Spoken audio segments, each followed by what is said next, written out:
Salut à tous, vous êtes bien sur Décibel Radio. On se retrouve pour un nouvel opus de la pause culture, donc toujours avec notre même petit crew. Pierre, Simon, Salut. Hugo, Clément et Marion. Les habitués. Et on va aujourd'hui vous parler de nos petites séries préférées, à commencer par le dernier événement donc des frères Wachowski, qui sont devenus les sœurs Wachowski. Alors, correction, premièrement.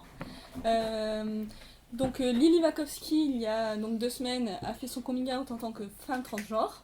4 ans après Lana Wachowski, donc sa sœur, qui a été donc la première personne à Hollywood à faire son coming out en tant que personne transgenre.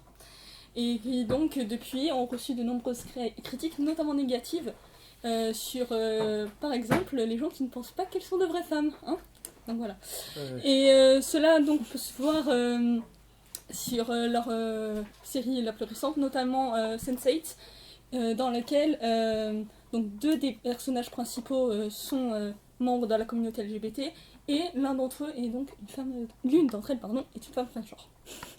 Oui, Donc on parlait de Sense8 juste avant d'enregistrer. Apparemment personne n'est allé plus loin que... Les 5 premières minutes. L'épisode Ouais, 2. personnellement oui, les 4 Pas premières aller minutes. plus loin que l'épisode 2. Je crois que Moi, j'ai vu la fin de l'épisode 1. J'ai vu le premier épisode et franchement j'ai trouvé le concept intéressant mais ça m'a pas accroché en fait. Ouais, voilà. En fait, Mais c'est je pense difficile que- de reprendre.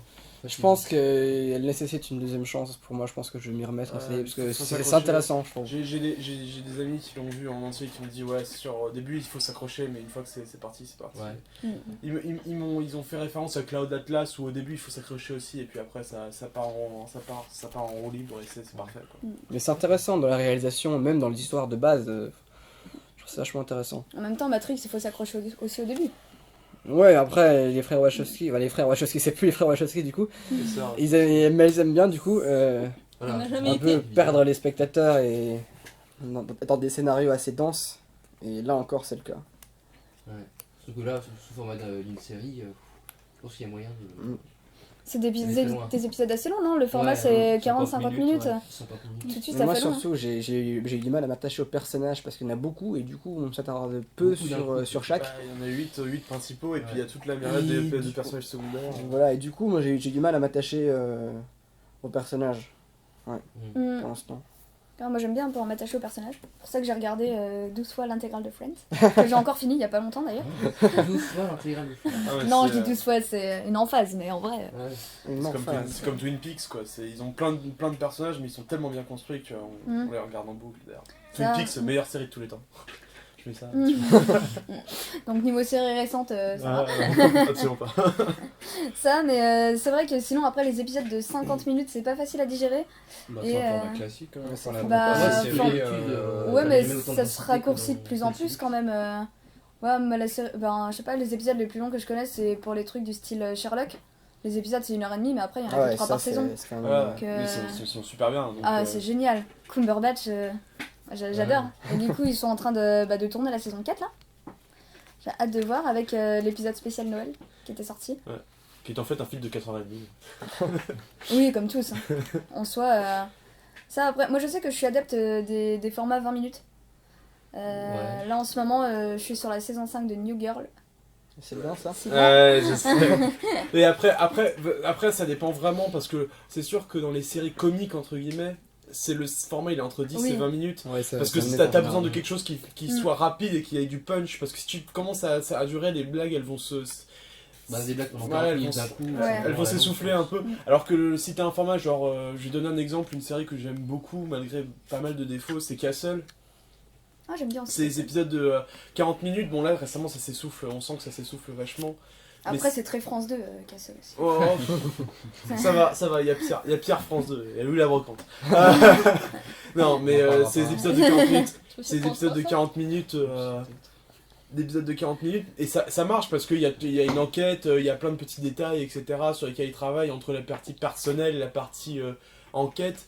Donc ça marche. Oui, mais c'est Mais- exactement pareil que toutes les autres séries policières Voilà. en soi. Mm.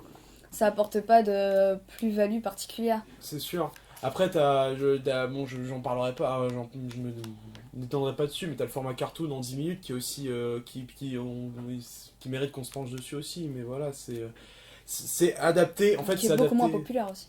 Ah si, aussi super populaire, mais c'est pas forcément la popularité est pas forcément aussi vue dans le média que... Et pas le même public aussi, je pense. Qu'est-ce que tu s'insinues? je sais pas, Ça demande de Peter Pan, Simon Cross.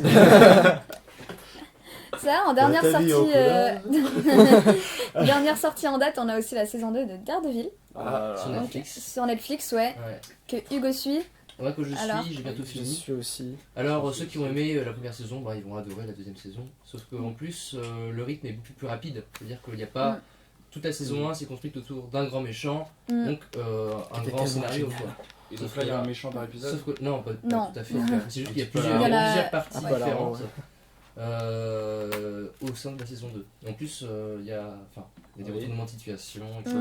Je ne sais Et pas puis, vous rappeler, à vous de le voir. Et puis il y a un des personnages les plus badass de tout Marvel qui est quand même Frank Castle, alias le Punisher. The Punisher. Ouais, pas si badass que ça, j'ai trouvé au final. Hein. Ah, sauf qu'il revient dans la Il revient après On revient Ah, Avec d'une façon assez l'acteur de The intéressante. Walking Dead. Ouais, mais il joue... Et Ouais, ça fait d'a- plaisir de le d'ailleurs- revoir. D'ailleurs, entre parenthèses, si les gens ont aimé le Punisher dans la série, dans les comics, dans certains comics notamment, je donnerai les références sur le site si les gens demandent. Mais voilà, c'est ça. Mais Il est quelque part 1 million de fois plus badass que dans la série, alors que déjà qu'il est pas mal badass dans la série. Et puis, ce qui est marrant aussi dans Daredevil, c'est que ça s'intègre assez bien dans l'univers cinématographique de Marvel, tu vois. tu trouves ça Ouais, mais c'est par petit clin d'œil en fait. Il faut vraiment s'attacher aux petits détails en arrière-plan, etc. Pour voir que c'est bien intégré. Ils font aussi des références à d'autres séries, par exemple Jessica Jones, ils ont fait une référence. De la sur saison ça. 2, tu parles? Ouais, c'est et, bon. il y a Bah, dans l'épisode 4 ou 5, là où il y a la scène de combat en plan séquence aussi. De la saison Ah 1? oui, c'était magnifique. Ah ouais, Contre non, les dans la gens des saison bikers. 2, ouais. Pour moi, c'est Ah ouais. Ouais. c'est une pure prouesse Ok. technique. Et puis, Ouf. Franchement, Ouais, Ça rappelle vachement la scène, la fameuse scène du marteau dans du Hellboy. couloir, c'est la Du scène du couloir. couloir dans Hellboy. Ouais, juste, du marteau. non, Justement. c'est couloir. En vrai, je trouve que Daredevil, franchement, les personnages sont attachants, très bien construits, assez profonds, et en plus, il y a de bonnes scènes d'action, tu vois. ouais, et Enfin, c'est il y a un assez rythme- équilibré. Il y a un rythme qui est vraiment. Puis il y a des parfaitement ninjas, maîtrisé. et tout ce qui est avec des ninjas est super bien de toute façon. Ça, et puis il y a une Ouais. certaine profondeur aussi. Ah Ouais, oui, tout à Quand on fait. voit bah, là après l'espèce de paradoxe qu'il y a entre The Punisher et Daredevil aussi, petite remise en question. Ça c'est un truc qu'ils ont piqué à Batman, mais bon. Oui, oui. Ah, Ouais, dans bah, Arrow, on va- ils ont tout piqué à Batman aussi. Hein. Ah bah c'est sûr. D'ailleurs ça va bien faire rire. quand Moi, je l'ai franchement, Daredevil, c'est la seule série jusqu'à maintenant de super-héros qui m'est convaincu. Après, je les ai pas toutes vues non plus, mais franchement, que ce soit Arrow ou Gotham ou ce genre de série, j'ai Ouais. vu. Après, Ah, rien à rien que voir. l'affiche me Et alors, me tente toujours pas dans du tout. l'univers Marvel, est-ce que vous avez aimé Jessica Jones? Pas vu. j'ai vu un épisode, j'ai Oh là pas là. spécialement En vrai, accroché. ouais, Ah non, si j'ai pas accroché. j'ai vu toute la saison qui est sortie. Et là Bah en fait c'est spécial parce que je trouve que il y a des aspects, notamment l'aspect film noir qui fait énormément référence. Enfin je veux dire c'est quasiment cliché à un certain. Ça fait énormément référence au film noir et c'est bien fait dans une certaine limite. Mais au bout d'un moment où ça dépasse, il y a des petites incohérences au niveau des pouvoirs, notamment de Jessica Jones qui ont l'air assez irréguliers. Et au final, en fait, ça donne un truc assez déséquilibré. C'est-à-dire qu'il y a des moments où les personnages parlent pas, et puis il y a cette espèce d'ambiance qui fait le vieux New York, on se croirait presque dans les années 30, le vieux New York quelque part une sorte de Raymond Chandler de la côte Est. Ouais. Ça fait super plaisir à voir, et puis certains personnages se mettent à parler, et il y a un déséquilibre qui se crée, parce que le dialogue aurait pu être mieux fait, alors il y a des dialogues qui sont très bien faits, mais la plupart j'ai l'impression un petit peu que c'est un peu trop dans le cliché, alors que ça aurait pu être Ouais, une c'est ça, originalité pareil. quelque part. C'est voilà, Ça c'est n'atteint pas dans le le film noir, dans la discussion de film noir, ça m'a fait beaucoup rigoler d'ailleurs parce que je suis en train de regarder Third Rock from the Sun, le troisième caillou depuis le soleil, qui est une série américaine, et il y a ce cliché, ce cliché de discussion dans les films noirs et qui est bien mieux fait que dans Jessica Jones alors que c'est supposé être fait de manière humoristique, et ça m'a fait un peu rigoler. Moi j'ai trouvé que Jessica Jones était très caricatural aussi. Rien que dans le personnage de Jessica Jones, et beaucoup trop, enfin il n'y avait pas assez de mise en perspective. Ouais, rien que par rapport à l'alcool ou même comment elle gère ses problèmes, enfin... Ça, après, j'ai adoré David Tennant. Ah ouais, c'est sûr oui, que... ouais. Ah ouais, Franchement, mais de toute façon, lui, dans il tous arrive... ses rôles, même, je sais pas si vous avez vu Broadchurch. Non, Ah mais ouais. je suis mis À à regarder Doctor Doctor Who. Ouais. Bon, J'ai vu après, Broadchurch. faut aimer le style, hein, c'est vraiment ultra kitsch, Ouais. l'humour bien british. Mais machin. il a Mais franchement, c'est rigolo. Et toi Marion, t'avais aimé Broadchurch? Moi ça va, c'était pas mal. T'avais maté les 2 saisons aussi? Ouais. Parce que la deuxième est sortie il y a... Oh, quoique, c'était à la l'année rentrée, dernière, ouais. Mais il a ce petit côté ambigu, instable, qui fait que... La pile électrique. Ah non, mais pire, c'est pire que... Non, c'est pas une pile électrique, c'est une bombe dont on sait pas quand est-ce qu'elle va exploser, quoi. Et c'est même quand il est calme, tu sens qu'il y a un mécanisme derrière qui fait que ça va Mais péter il est tellement à un moment. flexible dans ses rôles, je trouve ça dingue. Alors, j'irais pas jusque là parce que j'ai toujours l'impression qu'il y a toujours aussi ce ressort alors plus ou moins appuyé, mais de l'instabilité dans ses rôles, qui est pas. Pour moi, tous les personnages ne sont pas forcément des personnages instables. Il peut y avoir des personnages stables du moment qu'ils sont bien écrits. Et David Tennant, pour moi, a un peu trop tendance à jouer à jouer sur cette note du personnage instable, qu'il joue très bien. Je dis pas qu'il le joue pas bien. C'est juste que j'aimerais avoir un peu plus de variété dans ses capacités d'acteur. Après, il est possible, j'ai pas vu tous ses rôles, donc il est possible qu'il y ait plein d'autres trucs. Mais dans ce que j'ai vu pour l'instant, c'est une note sur laquelle il surjoue très bien, mais il surjoue un petit peu peut-être. Autre personnage instable que j'adore, le méchant de Sherlock. On sent la fan. Tellement. You miss me? Voilà. Non, je trouve... Enfin, on voit dans ses mimiques, il a fait des petites vidéos pour les Comic-Con ou des trucs comme ça.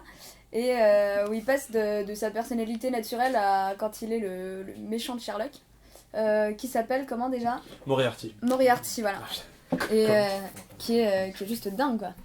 Franchement, il passe d'une personnalité à une autre en un quart de seconde, c'est ouf. Après c'est... je l'aime beaucoup dans ce rôle-là, mais c'est pas celui que je m'imaginais quand je lisais les bouquins. J'avais lu tous les bouquins avant même d'avoir vu un film de Sherlock Holmes. Avant d'avoir eu 4 ans. C'est presque ça, je plaisante. Mais c'est surtout que j'avais lu tous ces bouquins avant d'avoir vu un seul film de Sherlock Holmes. Et pour moi, Moriarty, c'était pas ça. Alors il joue très bien, hein, pour moi, mais pour moi, Moriarty, c'est avant d'être un mec qui sexiste, etc. C'est un mec c'est le mec qui est super calme, super froid, super calculateur. C'est Sherlock Holmes, mais version... Dark. Ouais, voilà, c'est le Dark Sherlock Holmes. C'est comme Sherlock Holmes, il est tout le temps calme. Mais après, ça, c'est une question d'interprétation posé, aussi. Oui, voilà, c'est une question d'interprétation, mais comme je l'imaginais moi, ça va. Mais après, il y a des personnes qui vont sans doute préférer largement ça à l'interprétation qui est faite par exemple dans les films avec Robert Downey Jr. de Moriarty. Mais après, j'ai une légère préférence pour celle dans les films de Robert Downey Jr. parce que il y a du lot. Bah, non, même pas dans le film en lui-même, mais juste dans le personnage de Moriarty, parce qu'il y a ce côté joueur d'échecs avec 20 coups d'avance et le calme dans les yeux. Après, c'est l'éternelle question des différences entre les bouquins et les films ou séries. Personne n'aura le bon avis et chacun est juge. Et voilà. Sinon, on a Clément qui regarde la saison 4 de Viking. Ouais, elle est sortie Alors récemment. Donc en fait, pour faire un petit topo, donc en gros c'est les aventures de Ragnar Lothbrok, pardon. Donc On sent la un maîtrise de la viking. langue. En sciences scandinaves. Voilà. Et donc il est parti à la conquête de l'Angleterre. Et donc là dans la saison 4, il se prépare en fait à retourner sur Paris pour attaquer la ville et la défendre contre son frère. Donc une série assez complète.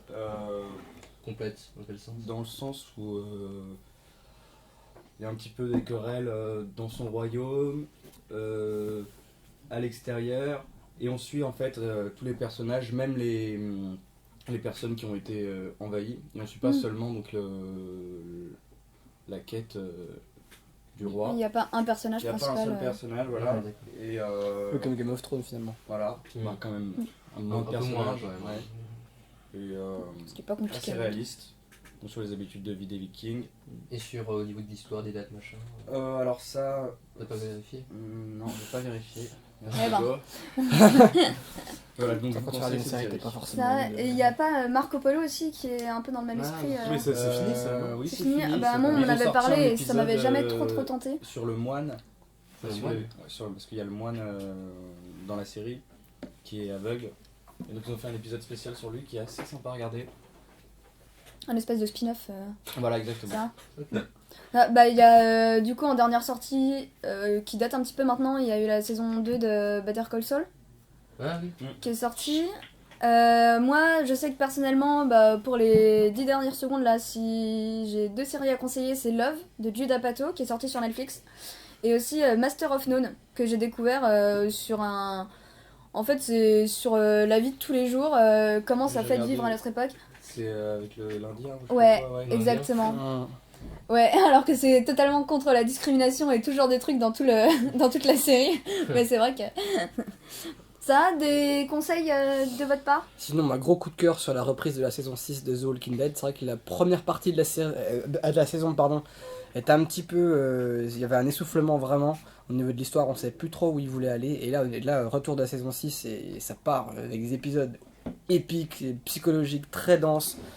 Vraiment, gros coup de cœur pour ce retour de The Walking Dead saison 6. Vraiment, plus que jamais, je suis fan absolu de cette série. Personnellement, alors c'est une vieille série encore une fois, mais moi c'est la meilleure série de tous les temps, c'est Twin Peaks. J'ai pas de recommandations récentes parce que j'ai pas d'attachement particulier à une série, mais à part Twin Peaks parce que c'est la meilleure série de tous les temps. Et il faut aimer David Lynch, Ah oui, mais ouais. c'est vraiment top. C'est particulier. Moi, Daredevil, direct. Better Call Saul et House of Cards qui a repris Kevin Spacey, un des acteurs préférés. Et qui est arrivé les saisons 4 sur Netflix aussi. Encore Netflix. Ouais. Voilà. Prenez Marion, votre abonnement gratuit. Non, je n'ai rien à rajouter. rien à rajouter? On se retrouve la prochaine fois pour une nouvelle émission. Dans 6 mois. Salut à tous! Ciao, ciao.